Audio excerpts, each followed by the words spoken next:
Siman Gimel, Sa'if Beis, the Maxber. Maxber says, Haya Eid Echad made alav Ne'eman. In the previous Sif, we said that if a person self-declares himself as a kohen, in our times is not believed, according to the Maxber, and unless he's Mesiach Lefi Tumai.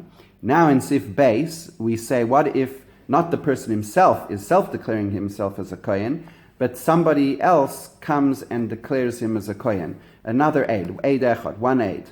So in such a case, he is believed. That's all you need. That's the threshold. Only one witness is sufficient to establish this person as a kohen on the basis of the testimony that aid gives. And he's ne'eman la'achila b'trumai bizman hazeh. He's allowed to eat truma in these times, truma midrabanan. V'likrois b'teira rishon, based on the strength of that single aid's testimony, he could be called to the Torah first. V'lises kapov, he could perform the siyas kapayim. And vafilu aviv, even the person's own father, ne'eman alav, is believed to say that he's a kohen. Normally we have a gzeirus hakosov, that any relative, even if it's Moshe and Aaron, where we have no reason to suspect their integrity, we have no reason to suspect that they're giving false testimony, but since they're related, we have a gzeirus hakosov, that they cannot give a karov, a relative cannot give edus for a relative. But in this case, a father can testify that his son is a kohen, and that is accepted, even though the father is a karov, is a relative. Afilu mishtares malin lekahuna bizman hazeh. And in our times, in our days, even if there's a person is mentioned in a shtar which has Eidim signing on it, it's mentioned that a person is a kohen. In our times, that mention of the person being, let's say, Reuven ben Shimon, listed as Reuven ben Shimon a kohen in a shtar, that is sufficient basis for us to prove that the person is a kohen in these times. Ketzad, what needs to be written inside the shtar? Haresha hayakosu bishtar ploini kohen loive mi ploine mane.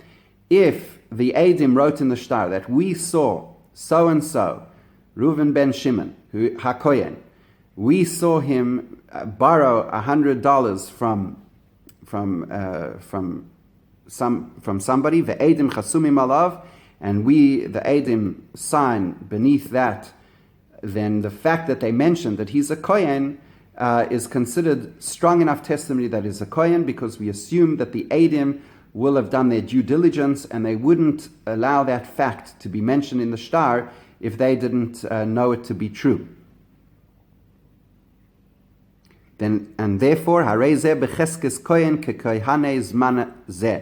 therefore this person, based on the strength of the mention of the fact that he's a kohen in a shtar, which is corroborated by Eidim signing beneath it, is a strong enough testimony for us to accept that person as a kohen.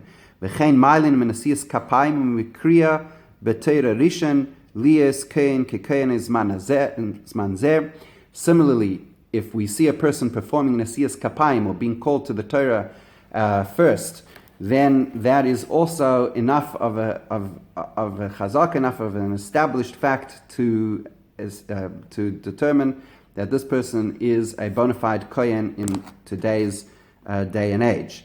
V'yesh Eimrim, says the Ramah, de'im chasam atzmoi, if he himself signs it, so if he says ani ploini kohen aid, he writes his name as an aid, mahani bizman hazeh, so it's even though it's a testimony for himself, he's testifying about himself, unlike the case of the Maxber, where the Eidim are testifying about somebody else.